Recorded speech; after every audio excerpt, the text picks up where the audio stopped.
Hey there, adversity is inevitable. It takes a strong person to overcome adversity. Life challenges should not be seen as a disadvantage, rather seen as a way to develop courage to crush the obstacles that might block your way to success.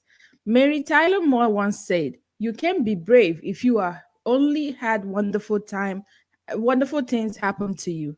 Sit tight, grab a drink, I will be back right after this, okay?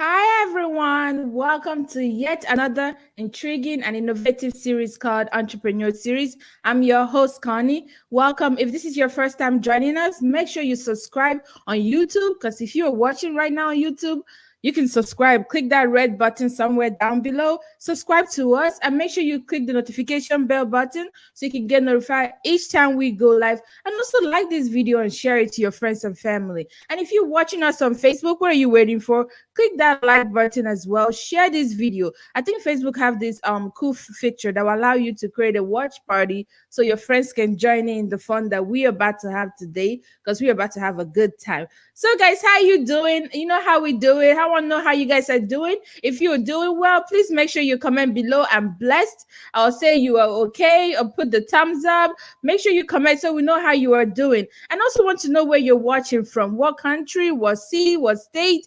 Make sure you comment below where you're watching from so I can also shout you out. Guys, go ahead in the comment section and let me know where you're watching from. I would like to know that.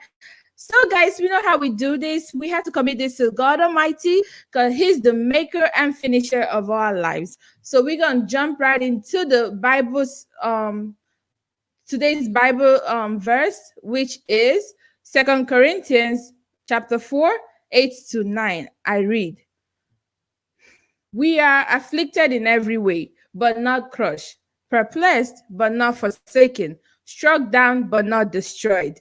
Guys, the devil will try in every way or any corner to try, pull us down. But as far as you still have Jesus, you still have everything, okay? Don't let those challenges, those setbacks to keep you stuck. The Holy Book once said that I'm just paraphrasing right now. You do not fear those that will only kill the body, but you should fear he that will kill the body and the soul. So no matter whatever you're facing right now, our misfortune should not end us. Okay, God should be the center of everything because when there is life, there is hope. Okay, guys, without wasting time, let's go ahead to today's episode. I see someone here commenting say she is is that a she? Yeah, she is. She's watching watching from Nigeria. Hi, nice to meet you. Thank you so much for joining us. I think that's Nena. Yes. Hi, Nena. How you doing today? Thank you so much for letting us know where you're watching from. So, guys, go ahead and let me know where you're watching from. I would like to know so I can shout you out. Okay. So, guys, what's this entrepreneurs all about? This entrepreneur series should be a safe place or should be a place for us to discover different ways to make money. For example, starting a new business that can yield a profitable revenue. Think of this as a fresh start to a brighter future for you and your family. So, what should you expect on this series? This series will be live streaming weekly every Saturday at 2:30 p.m. And eventually, I will convert this live stream to a podcast because we do have a podcast, as you can see on the screen, Vita with Connie podcast. We'll convert this to a podcast. I will be released tomorrow on Sunday at 3 p.m. Central Time. So just in case if you cannot sit down and watch the live stream, don't worry, I got you. You can listen to it on a podcast that will be released tomorrow. You can listen to it while you're driving to work or doing anything. And our podcast is available in all listening platforms. You name it. Apple Podcasts, Spotify, Overcast, Castbox. Go ahead, check us out. And we are also on YouTube, Venta with Connie podcast. Okay, guys. Also expect guests that are expertise on their individual field coming to this show to share some of their wisdom and knowledge, and in turn educate us on how to run a successful business. Always ask questions during this live stream. Do not be afraid to ask questions, because we'll be addressing all your questions, and we want this live stream to be very interactive. It's just not going to be me and my guests talking, but we also want to hear your feedback, what you think, any question you have. Okay, guys, do not be afraid to ask any question. Guys, so you know what the topic of today is. We have it on the screen: beating adversity. And I do have a special guest today with me to talk about this, because this is a very heavy topic, and I can't talk about it by myself. So I need to bring in someone who's well experienced, who's successful, to come into this entrepreneur series to talk about this. So our guest today, she has earned every hard fought win in her life and in business. She overcome childhood sexual abuse at age 8, became a preteen mom at the ages of 11 and 15, while living on welfare on the streets of Baltimore, and at age 16 became a 10th grade high school dropout. You may be tempted to see her as a victim, but that's the last word she would use to describe her victorious path to achievement. She is a richly melanated, multi-hyphenated. She swears as a true to herself, best-selling author, speaker, business strategist, success coach, and the CEO of Individual Audacity, a transformational learning company that coaches driven and audacious individuals toward clarity and action in career, business, or life. She has transformed lives in 14 countries. 14, did you hear that? 14 countries and 7 industries worldwide. She is a tech founder of the mobile app called MO Plan Do, which helps audacious go-getters create, organize, manage, and track their ideas and actually execute them. She is on a mission to move unconventional leaders into the center of their zone of influence by using hardship as a fuel to empower, inspire, and overcome, and also create and transform. So who am I talking about? I'm talking about Dee Williams. Let's go ahead and bring her in the screen. Hi, Dee. How you doing today? Hi, wow, that was a great intro. How you been? I feel amazing. Life is crazy. We are in like these. I hate when people say we're in these weird times, but it is kind of a weird space that we're in right now. And you've got two types of people out there. You've got folks that are experiencing, major hardship, around what's going on, and you have folks that are actually thriving. And the last time we had a recession, I was one of those folks that was struggling majorly. This time I'm thriving. And so it's really amazing to be on the other side of things. And it fires me up, and it makes me want to support more and more people so that they can experience the same thing that I'm having the opportunity to do. So I absolutely feel amazing. That's good. I'm glad that you are thriving in this crazy situation that we are in, the pandemic. A lot of people, like you say, are going through a lot. They are really going through a lot. And I think this morning, I woke up this morning, I heard that is it Chadwick? What's his name? Bossman? I think that's his name. Chadwick Boseman, Black Panther, or what we know as Black Panther, actually transitioned. He was fighting colon cancer for 4 years. So, and we didn't know anything about it. I was talking to my mom about it this morning, and I said, Mom, what an amazing guy. I'm like, he literally went through this whole thing. He never told anybody. He never allowed us to acknowledge his craft based on his health condition.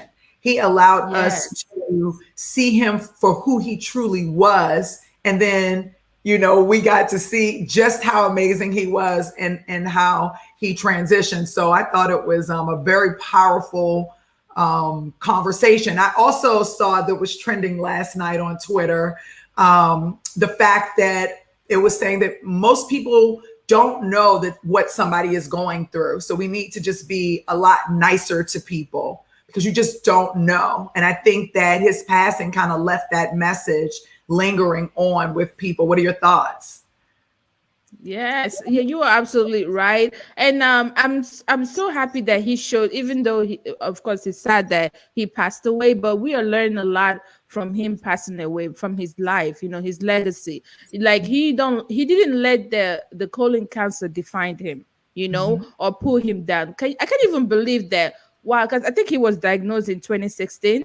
And Yeah. that was the time that he was shooting for Black Panther and all these beautiful movies that he featured in, and he still was still doing that regardless of what he was going through in his life. So that he's a great motivation for those that are going through a lot right now, thinking, oh my God, this is the end of the world for me. So he's Right. just inspiring us to keep pushing. As long as you still have life, you still have a chance. You have to Right. keep pushing no matter what. Right. That's the key. Yeah. Let's keep moving forward. Yes, and that's a very good segue to our topic of today, which is beating adversity. I don't want us to go much further in this, but I don't want us to waste time. I just want us to dive right into the topic of today. Adversity comes in different forms and shapes. Sometimes it can hit us unexpectedly. A lot of people meet adversity on their way to success, and they find it hard to rise above it. So they tend to feel stuck or inadequate. On the other hand, experience a lot of adversity, like going through you on the other hand, I mean, you went through a lot. You experienced a lot of adversity. So you are not new to adversity. You went through a lot. You went through childhood sexual abuse at age 8, and you became a preteen mom at the ages of 11 and 15, living on welfare on the streets of Baltimore. And at 16 became also a 10th grade high school dropout. I know years has passed. You have rise above, not probably, you actually rose above these experiences. But for the sake of this conversation, I want to know why you were going through these experiences. What was your mindset during this season in your life? Yeah, I want to talk about that season, but I also want to talk about the season where I'm an adult and I've gone through something similar with what these people are going through now, because I think that'll really tie things in. I had a very tumultuous like childhood, very, very true. And that was only a piece of it, right? By the time I was 19, I was raped by gunpoint by a police officer, right? Who my neighbors trusted. And that was just one of many times that I experienced, sexual abuse in my youth. And, just trying to be a mom and trying to financially establish something for myself at such a young age, where I didn't have supportive family. I didn't have a lot of friends. And I just trying to, it was 2 kids, 16, trying to figure it out. You had to be creative. And I definitely felt defeated many times, because throughout that process, I lost custody of one of my children. And I went to the church. They would not help me. I called attorneys. They would not help me. They told me that I needed to be married and more stable. So I went and married some guy that I didn't really love at the time. I was very honest with him, but I told him that I needed stability so that I could get my son back. And I fought until I got my son back, and I raised him. And so every step of the way, people told me what was not possible, or they judged me, and they looked at me and already told me who I was and what I was going to be. However, for me, even though it felt horrific, even though I felt ugly, not good enough, disgusting sometimes, unworthy, stupid, probably the biggest thing I felt many times, because I hadn't finished high school. I knew that I think I just had a vision, and I just decided that I had 2 options. I could stay where I am or be in a different place. And I knew that being where I was at 16, living on Myrtle Avenue in Baltimore, I woke up one morning, rats were on my chest. I was like, I knew I didn't want to be there. I knew that there had to have been something more for me, something better, that I just didn't believe that life was meant for me to just live just this miserable life. So I went on a journey looking for something better. And that journey started in my mind. It started with a choice and a decision that I'm going to find something better. I'm going to grab onto it. And that is going to be my fixated goal. And I'm not going to budge until I get to that goal. So I just started creating many goals, many tasks for myself, many milestones. And the first milestone became to get a refrigerator so that I could put bottles in there, my son's bottles. That was my first milestone. I want to get a refrigerator. The rats ate through the bottles when I put them on the windowsill. My second milestone was to get a stove, just basic things. Maybe get a bed. I met a drug dealer who bought a bed for me and a TV on a crate. He thought something different about you. I'm not going to let nobody mess with you while you're on this block. And he went and said, I'll be back. He put $300 in my pocket, told me, go take care of the kids, come back. When I came back, he was outside in a pickup truck with mattresses. It's like, okay. So I also had to learn how to trust in a time where everyone was taking advantage of me. And at every angle, I still had to have the discernment to be able to understand that everybody is not the bad guy and that there are some people that I have to trust. So I took big risks. I took major risks throughout my life, because that was better than where I was, the place in my life. So over time, I began to create visions and make decisions and make choices. And I just focused on one milestone at a time until I remember, just like, I can't believe that, I'm here. Like, even sometimes today, I'm like, wow, it's insane that I lived the life. I'm in California right now. I've been here for 9 months, just hanging out. Wow. Right. So it's like, I feel so blessed that I'm able to experience this. So you asked the question. I wanted to just kind of give them a background about my childhood. I hope you don't mind. I know we're on a tight time frame. You're good. Yeah. No, okay, so that's the first thing I want to say. But let's move a little bit further. I get myself together. I become a nice little citizen. I'm, kind of middle class, trying to do something right. And married, got a brand new baby girl, was my third child. Oh, congratulations. Oh, she's 17 now, but thank you. But okay. At that time, I had decided that I wanted to venture out, start my own business. And I started my own business against my ex-husband's will, and it failed. It bombed majorly during the recession.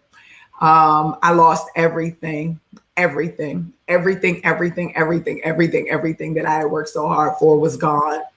I ended up selling everything that I left in my house and moved to Atlanta, stayed there for a year, lived off my savings out of pure depression until I had $5 in my pocket, sitting in the Walmart parking lot with my 3 kids, crying because I didn't know how I was going to buy anything with that $5. And then somebody who knew me in the staffing industry said, I heard you were in Georgia. Would you be interested in a job?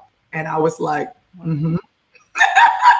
Wow. And I took a job and decided, since I was such a loser for not winning in my business, that I was going to be a normal human and work a 9-to-5. That didn't work so well for me because within 2 years, I started my current business, and I've been in business since then, since 2011.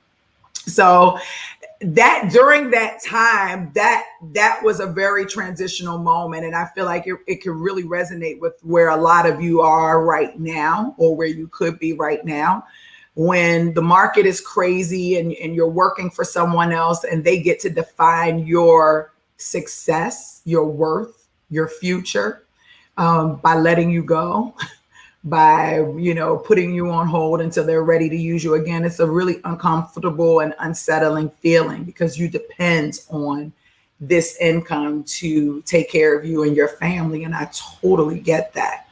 And that has had it. I have been in that place three times in my lifetime in real life, where I have lost everything, where I've been laid off or where I quit. And that's why I started my own business. I started my own business because I wanted to be in control. I was tired of giving like all my love and passion and joy to these companies who really only cared about the money and not the people or the product or the service that I was representing on their behalf. Right? I was just tired of them telling me that I wasn't good enough, that or that I was good enough, but only to the point that they had defined for me. Like, no, I can't make 80,000. I can only make this amount, right? So my boss did that. My boss asked me what I wanted. I was such a great recruiter. What did I want? I said I wanted to split my job in half and recruit half the time and train half the time because I had already helped grow the company. He laughed at me and told me, hell no. And you're going to be a recruiter because that's where you make the most money. And I said, well, I don't want to do that. And so I said, then I quit. And then he said, well, what are you going to do? Are you going to go out and you're going to go in and start your own business? I said, yeah. He said, well, you signed a non-compete for a year. You can't recruit for a year. So what are you going to do? I said, I don't know. Maybe I'll start a training company and show people how to be better than you. And he started laughing. Nobody's going to buy training from you. I said, well, how do I know if I don't try? And he escorted me to my desk. They watched me pack my things and escorted me to the door as if I was a piece of you-know-what, as if I hadn't just made the company millions of dollars the last 11 months that I was there. I walked out of the door so strong, and then I cried my eyes out. Went down the elevator, bawled.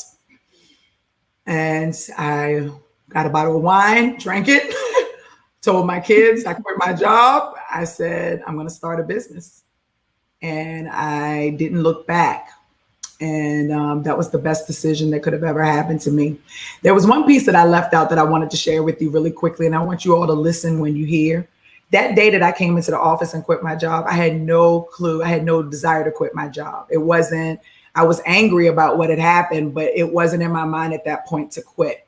I was going to try to figure out a way to still make things work. As a matter of fact, I didn't even have any brakes on my car. I had dropped my car off at the dealership and my boss picked me up from the dealership. Everybody was at a convention this particular day. So the only people that were in the office was the management staff, me, and my boss who was sitting across from me. This is a Christian podcast. I got to tell y'all what happened to me. You're never going to believe this, or maybe you will. So I'm sitting there at my desk, just like this, desk sitting right here. My boss is catty corner to me. I'm typing and I hear a man's voice say, it's time to quit your job. I stood up because there are two people that typically sit next to me, Greg on one side and another guy on this side, and or Peter and Greg, and they were always pranking me. So, and I thought they were pranking me. So I stood up, I was like, Peter, but I knew they weren't there. And I looked and I was like, I'm about to quit my job. And my boss stood up and was like, you're about to quit? And I was like, no, I'm not about to quit. She said, but I thought I just heard you say that. I said, I did, but did you not hear that? She's like, Dee, there's nobody here but me and you. I said, I know, forget it. Don't just forget, I'm tripping. So I sat down, I'm working. I'm fired up, I'm working. I'm working. And I hear it again. You're going to quit your job. And I stopped and I got up this time. I got up, I walked around to the cubicle to my left, to the cubicle to my right. I said, Jen, I know you heard this. And she said, heard what? I said, about quitting my job. She said, right now, conference room. And that's how the whole process started. So I ended up actually quitting my job that day, which I didn't have a ride home, just FYI, when they walked me to the door. That was one of the reasons I was crying, because my boss picked me up from the dealership. I didn't have any brakes. So I had to call my sister to ask her if she could get her boyfriend to come pick me up from work, because I didn't even. So that tells you I didn't even plan to quit. It was really, I feel like, a higher energy that moved me that day. And all the lives that I've been able to impact, I think about all the time, about that one choice, that one decision, because when I failed in my business the first time, I allowed the market and everything to scare me. And I quit and decided that I was going to focus on my depression and then focus on being an employee, even though I knew that's not where my heart was, and I knew I was worth more. I just was in that space, and I was stanking in that space, not physically stanking, just energy, right? And now I look back, and the people's lives that I've impacted, how it's crazy, because I think about that moment in time when I heard those voices. I'm like, if I would have not listened, if I would have not been aware, like energetically aware of what I'm hearing, what I'm perceiving, then I would have never been able to be where I am today on this podcast, or even have been able to impact the lives that I had. So I just wanted to share that story with you, that even though sometimes we're in a real crappy space, stay aware.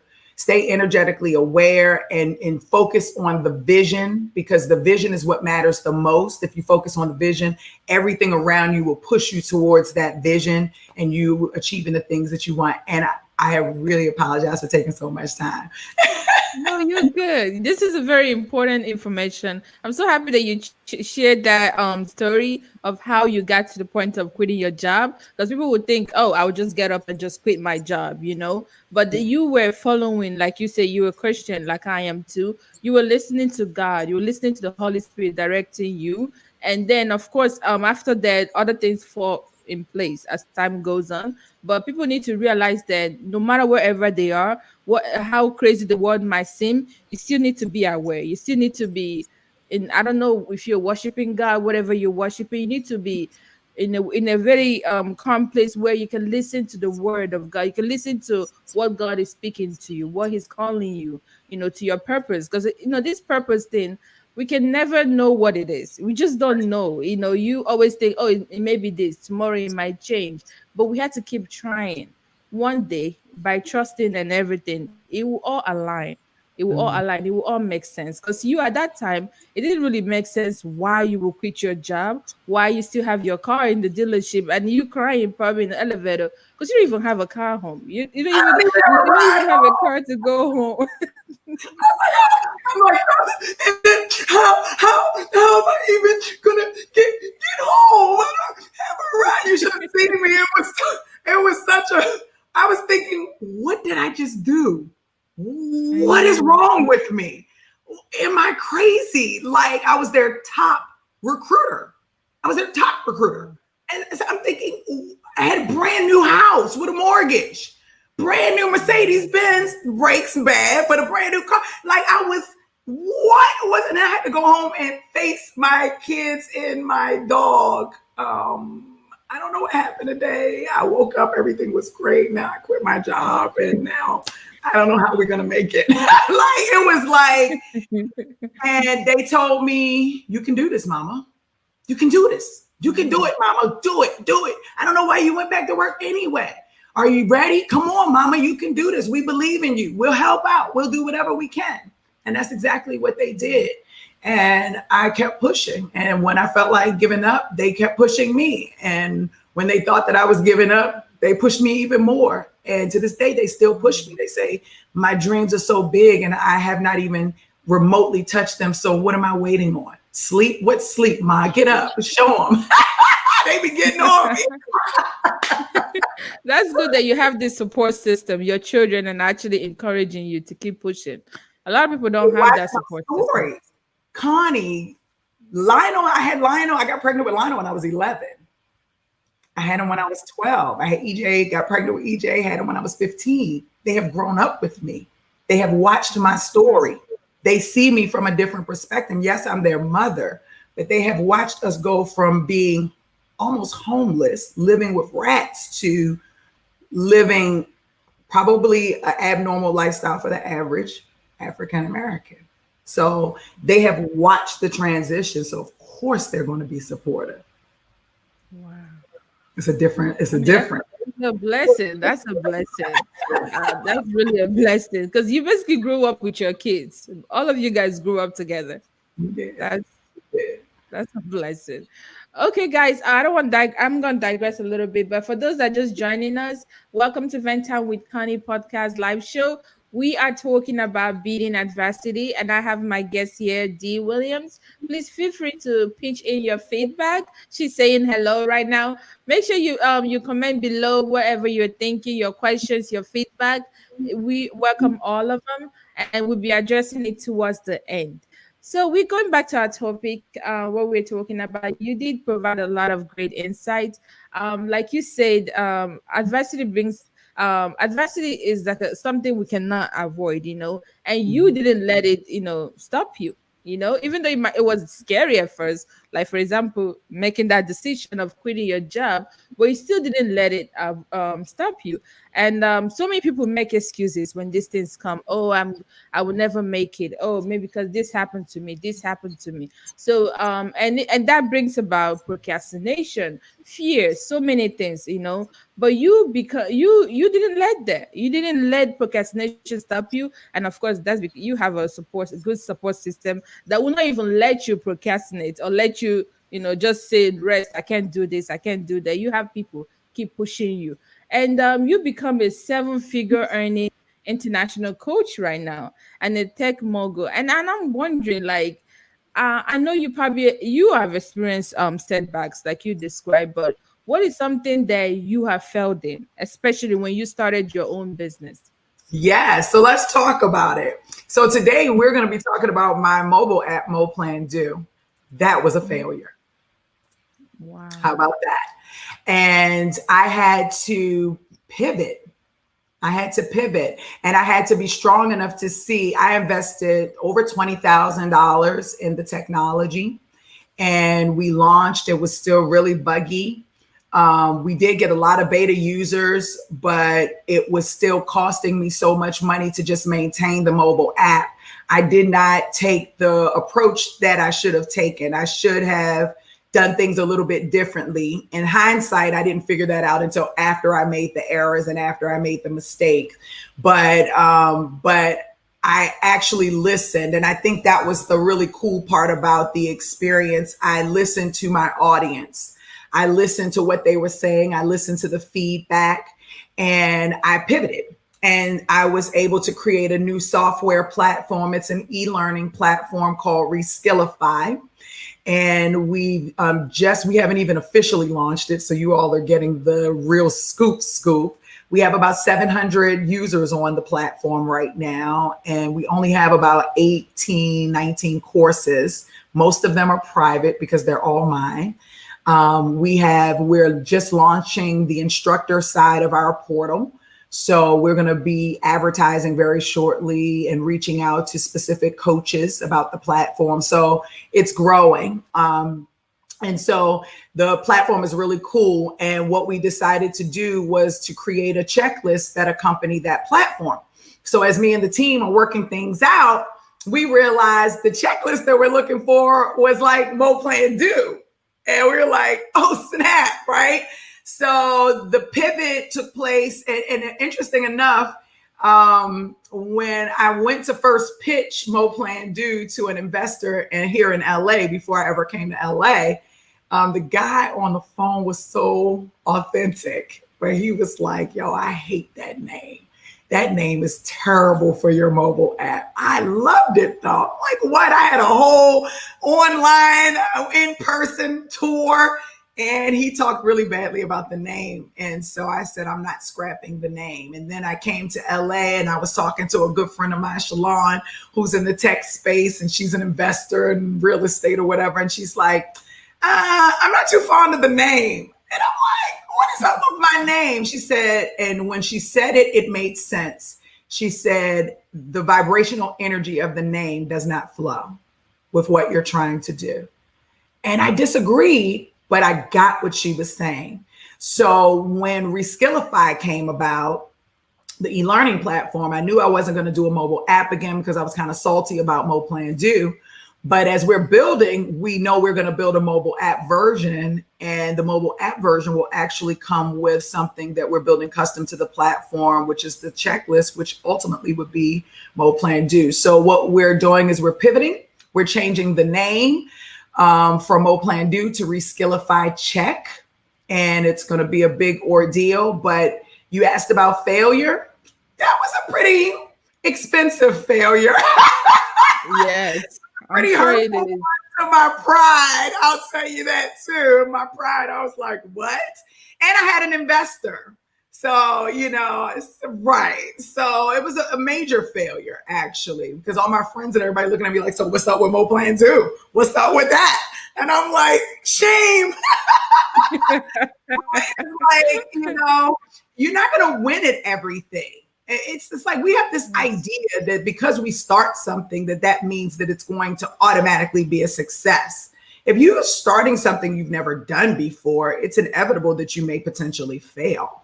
And you have to be emotionally and mentally prepared for that failure, not wanting it or drawing it to you energetically, but being mature enough as an entrepreneur to understand that everything is not always going to go the way you want. And I'm mature enough to see that. But you also have to be smart enough as an entrepreneur to understand that your market drives you. Your business is nothing without your market. So I was able to be lucky enough through my staffing coaching program. I have a market, a very strong market of people who absolutely love me. I build one-on-one relationships with just about all of my customers.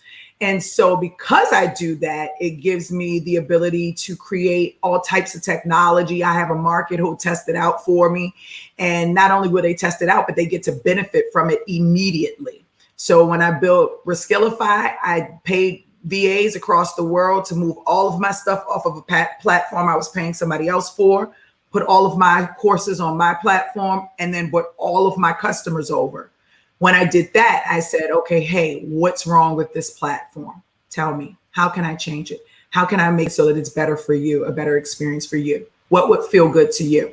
And they were nice enough to tell me, and I built right in front of their eyes. So they got to see the changes immediately. And now that they are saying that this platform is worthy and they're willing to buy into my courses and different things like that, now I can introduce it to the world, and Mo Plan Do will become Reskillify Check. But I am also the official owner and startup founder of Reskillify. So I actually got 2 texts for the price of 1. Wow, that's good. That's smart. You failed and It you sure ended up did. better. I mean, it's all about perspective, it's all about Yes. perspective. Yeah, I'm so happy that you were like what I'm learning from you, which when you were telling your story is that yes, you failed, right? But you were matured about it. You learned from it, and you were able to re-strategize and move forward, creating this your new tech is it app what was it Rescale? What is the name? Reskillify. Reskillify is an e-learning Rescale. platform that helps people just like you to level up and Okay. upskill and reskill in your career, your business, and your life. And so Wow. right now we only have business courses about staffing.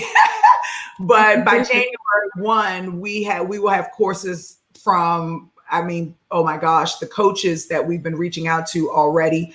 We have a tax on your tax business course that's going up next month. We have a LinkedIn challenge course that's going up next month. So people are already coming at me, and we don't even have the instructor portal together. They're already like, here, Dee, here's my stuff. I want it on Reskillify. So it's already becoming intense. Yes. So Because people need this information. They need it. That's why it is in high demand. A lot of people, because you're telling me LinkedIn, I want to sign up too, because that sounds really interesting. yeah. Oh, Listen, the failure was great for me. I yeah. actually, it didn't feel good when it was happening. However, I know I figured it out by now. When things like this happen, listen, every last one of us watching this and listening are praying for something. And I believe that it's a sincere prayer, right? So when things happen, we automatically take it and look at it as a bad thing because we don't really understand how energy works, how the universe works, how God works. But the reality is that a lot of times, if we are sincerely given a prayer, how do we know that the things that are happening to us are not to move us toward the very thing that we actually are looking for? And that's exactly what happened to me with Mo Plan Do. I invested and I built it and it didn't work out the way I wanted it to. I was extremely disappointed, but I stayed positive and I stayed focused on the prize. I pivoted, and now I have something better than what I even prayed for initially. Yes. Yes. And it tends to work out that way almost every time. Wow. I'm sure a lot of people are learning from what you're saying right now. That is true. And I think you giving a very positive view on failure. You know, people view failure as, oh my God, that's it. You know, that is a disadvantage. Sometimes it's avoiding you from things that you don't even know. Maybe if you would have kept going, something else bigger would have happened. So when God tried to say, oh, this is not for you, of course it will end and it will hurt. You know, you would think that that's it. Like, this is not, oh my God, I will never survive. I will never be successful, you know. But I'm sure a lot of successful people, including you, they have their own share of failures. They have their own share of setbacks. So it's something that we can never avoid. It would definitely do happen, but we pray that it doesn't cost us much, because yours was really expensive one. But look at you, you rise above it. Are And you you are kidding? not. Company is going to be $1 billion company. Like that little $20-something thousand wasn't nothing compared to where my company is about to be. So That's true. I definitely do not look at adversity as a negative thing at all. I used to beat up myself. I used to say it was because I'm gonna be just myself here. But I used to think it was because I was a sinner. I used to think it was because I didn't pay my tithes. I used to think it was because of, karma. I used to think it was because a lot of things that, as I have matured over the years, I feel like is not my truth any longer. What I believe adversity is about moving you forward. I believe adversity is to move you forward in some way. And if it's not to move you forward, it's to move someone else that you're connected to forward. And when I think about it from that perspective, then it sounds very beneficial for me. Even if it's me moving forward, my best friend of 24 years, who I absolutely love, but had to split relationships with because we were going down two different paths. But I benefited her. I was a benefit to her. You feel what I'm saying? So, adversity doesn't feel good. It doesn't. But it's all in how you look at things. That's all I can say. When things are bad, it's all how you look at things. We define bad and good. We define that, right? And so if I had cancer a couple of years ago, they told me to literally call my mom, will me up, prepare my funeral arrangements, the whole nine. That's how my business right now, really, Staffingpreneurs Academy, the side where I show people how to start a staffing business. That's how that came about. Before that, when I started Identifies Consulting, I was only working with corporate organizations and staffing companies. I wasn't training people like you and I. I didn't even think of doing that. But I was traveling the world, training companies, and I got diagnosed with cancer. I went in there, my blood wasn't right. I was almost passed out. And I went in there to get checked out, and I ended up leaving there with 7 blood transfusions behind my belt and a diagnosis that I was going to die in 3 months. That's what I walked away with when I left the hospital that day. So my mom took off of work and came and stayed with me for 3 months. And the whole time were giving me medicine to try to fix things so that I could live, or to look for that one little window for us to be able to perform this surgery that needed to be performed. But we could only do it if other things fell into place. And at that point, those things weren't into place.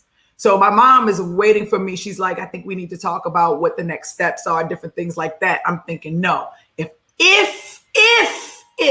I choose to leave right now, this was my thought, I'm going to leave here with a bang. I'm going to leave here leaving a legacy. So how can I do that? So I started advertising online. Are you interested in starting a staffing business? And people started to show up.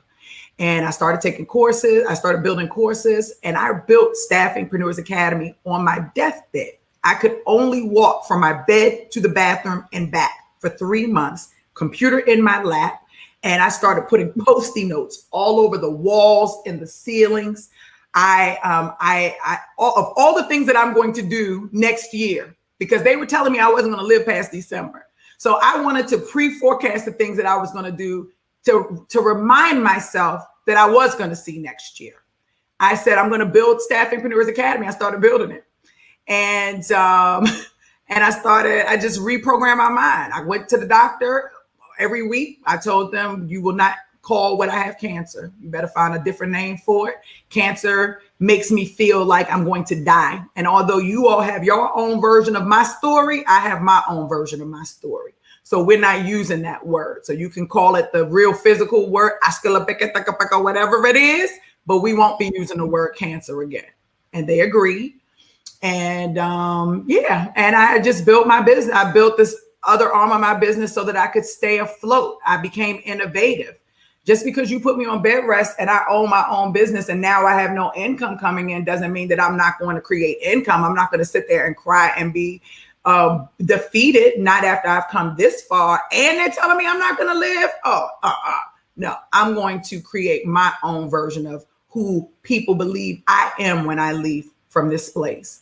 And so that's what I did. My mom thought I was crazy. She actually offered for me to see a shrink before my passing. I was like, I'm good. And I built it out. And one day the insurance company called me and said, by the way, we're cutting your insurance. The same exact day, the hospital called and said, the window we're looking for is here, come in tomorrow. I didn't know if I should be happy or cry. So I just told them the truth. I said, I just got a phone call that said the insurance company said they're not going to cover me for anything at this point. And they said, we don't care. We want to see you alive. That's what we want to do. Bring your butt in here tomorrow. I came in the next day. They performed the surgery. It was rough coming through it. I wouldn't even wake up all the way with the anesthesia, but I made it through. I'm here right now. And when I came through that, with a fire that I can't even, I thought I was fired up before. Oh my gosh, the world is getting a true version of Dee Williams right now in her full entirety. Because when someone tells you you only have a short period of time to live and you're sitting there trying to figure out how can I show the best version of myself in this brief period of time, I totally understand Chadwick Boseman. I totally get his thought process. That was my thought process. So there's always going to be some adversity. And I feel like that was the best adversity I got because I can tell this story. And this story is going to impact so many freaking lives. Are you kidding me? That piece of adversity was not a negative thing for me. Can I have children now anymore? No, but I already have 3. I'm good. Right? So I didn't lose anything. I gained everything. Adversity is not a bad thing. Adversity is something always to propel you forward. That's my personal opinion. Wow, that's a very awesome story and quite inspiring too. But we almost at the end of this topic. But I want also give you time to see if you want to say anything else. Do you have any advice to those businessmen and women going through difficult times right now? Do you have any advice to help them rise above the adversity? Yes, be innovative. There's a way to everything. We're in 2020. The internet is a moneymaker. Be innovative. Find someone. If it's not Dee Williams, find somebody to coach you right now. People, they're out here doing it for free. Join Facebook group and LinkedIn groups where entrepreneurs are hanging out so you can get in the energy of what you're looking to do. And keep your eyes on the prize. Create a vision of where you see yourself 6 months, a year from now, and create a vision. And then the final thing I would say is don't be afraid to pick up the phone and ask people for help. Ask people to do things for you, whether you know them or not. The interesting thing about this world is we see the news and we read things and we automatically assume that everybody's a bad guy. But now that I've traveled the world for so long, I see that actually there are so many more amazingly gracious, awesome people in this world than there are bad people. Most people actually desire to help. They know their purpose. So don't be afraid to reach out to people and to ask, because believe it or not, people actually help you. So that's what I would say. And stay positive, even when it feels hard. Like, try to stay positive, because I've noticed that when things are bad and I feed into the things that are bad, it gets worse before it gets better. But if things are really bad and I say something, like, even though it's at the absolute worst level of bad you can think of, and I just sit back and say, this is all in God's hands. I know everything is working out for a reason. I don't really know what the reason is right now, but I let go, and I'm just going to believe that things are going to work out for me. Right now, it feels so horrible, but I'm going to believe that things are going to work out for me. I let go. Everything is going to work out for me. And I may take a nap, or I may get up and jog, or I may do something, dance, listen to music, cook, anything that makes me feel a level of joy. And then within an hour, typically something amazing happens. It's crazy. To the point that my kids are like, oh God, Mom, something will happen shortly. And in like an hour or two or a day or so, the very thing that was the thing that it almost completely shifts. And I really believe it's because the energy that I carry during that time. Yeah. Mm-hmm. I made it. I left the flow, an open way for that good things to flow to me. And so that's what positive energy does. It opens the floorway for good things to flow to you. Yes. Yeah, you're right. Because you say if you focus on, if you bad things already are going rough in your life and you focusing on negativity, it makes you even more depressed. If you're already depressed, you get more depressed, and it's hard for you to get out of it. But if you are positive, have a positive look at it, yeah, although it would not automatically eliminate the issue, but at least you don't have to go through depression or even go through more worse than that you already facing right now. So you don't want to incur more depression for yourself. You want to make sure you focus on the positive things. Like I always like to do, I started being gratitude. I started showing gratitude, counting my blessings. Okay, there's a time that I prayed for this and God gave me this, or this. I say, you know what? At least I still have a home. At least I still have people that love me. At least, and I start counting my blessings. It makes me feel a little better to survive it. To go through it a little bit. But guys, you can find anything else that you want to do to help you out, but you have to have a positive mindset in everything you do, because the negativity won't stop, but you can't keep letting all of them keep affecting you. You can do it. Yes, you can do it. She did it. I did it. You also can do it. So guys, we have come to the end, but I want to first talk about our website. If you don't know, we have a website. The website name is Vent Time with Connie, podcast.com. I will show it on the screen very soon right here. Vent Time with Connie podcast.com. Make sure you go check us out, and you can also purchase our merch product. I'm wearing the t-shirt right now. We also have a hat right here and so many other merch products that you can purchase. Go ahead to the website and go check us out and support as much as you can. So, Dee Williams, do you have anything that you want to, any upcoming business or services that you want to let my audience know? Yeah, naturally. So I show professionals how to start their very own niche recruitments and staffing business. So you can visit staffingpreneursacademy.com, or you can go to YouTube and type in Dee Williams Staffing, and you will find about 400 videos to keep you up for the next 2 or 3 years. Please don't date me for 2 to 3 years before you decide to sign up. If you want to learn more about me, you can reach me on my website.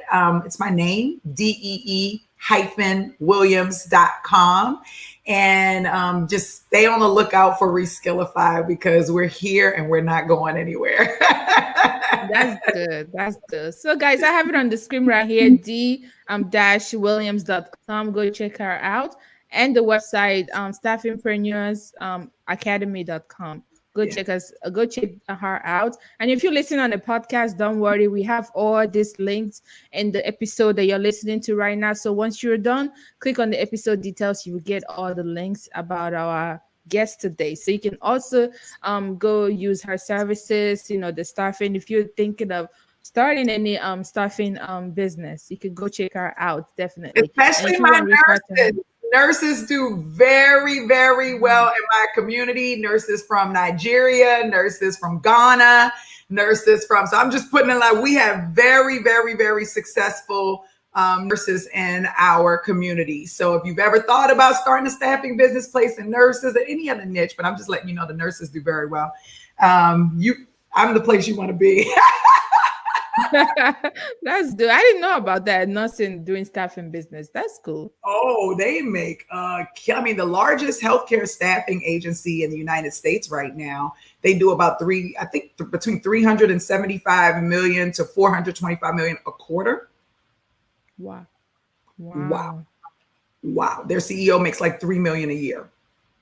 Right. No. No, no. Staffing is one of the most lucrative business models on the planet right now. And it has been, and it always lives through the recession. So, because companies lay off, and that's the part that we hear. We heard 1 million people got laid off since the pandemic started. However, all of those people have to go back to work. Who puts them back to work? That's number one. Number two, companies aren't going to be so quick to hire people for full-time permanent. They're going to be more looking to hire people contract and temp until the market levels itself back out. So staffing companies win. So that's why people are coming to my community like crazy, because they know that this market is about to turn around. We're not going to be here forever. And the moment that it does, man, but a lot of my nurses are winning right now during COVID. Yes, they are. Yes, they are. They are. Yes. They do have a job still today. They do. They are. Their job will always be like there for them. They have that job security, but they always will have a job. Yeah. So that's good. Thank you so much, Dee Williams, for stopping by on this show, Vent Time with Connie podcast. It's a great pleasure talking to you. And I'm sure your words of encouragement and also your life experience that you shared with us will inspire a lot of people listening to want to do better. And also your dedication and resilience will motivate anyone listening or watching to not let their misfortune or setback stop them from being the best version of themselves. So on behalf of my listeners and viewers, we say thank you for coming. Thank you. You can check out my documentary on YouTube as well. It's called Individual Audacity, and it's a huge hit. So you can definitely check out my documentary and learn more about my story. Okay, that's good, guys. You heard her. Make sure you go check it out. Okay, thank you so much, Dee Williams, for stopping by. Thank you. All right, guys, thank you so much. Thank you, everyone, for listening and watching this live stream. And I hope to see you back here again next week, Saturday, to discuss yet another thought-provoking and intriguing topic in relates to entrepreneurship. If you're watching a replay on YouTube right now, make sure you click that subscribe button. Make sure you like and share this video and click the notification bell button so you can get notified each time we upload any new video or go live. Okay, so if you're watching on any of our social media, make sure you also share this video, and please follow us on all social media handles. We're on Facebook at Vent Time with Connie. We're on Instagram at Vent Time with Connie. And if you're listening on a podcast, don't worry, our social handles is gonna be on the details of this episode, so you can also follow us. Okay, thank you, everyone. You do have a wonderful rest of your day. This is your host, Connie, signing out. Bye-bye.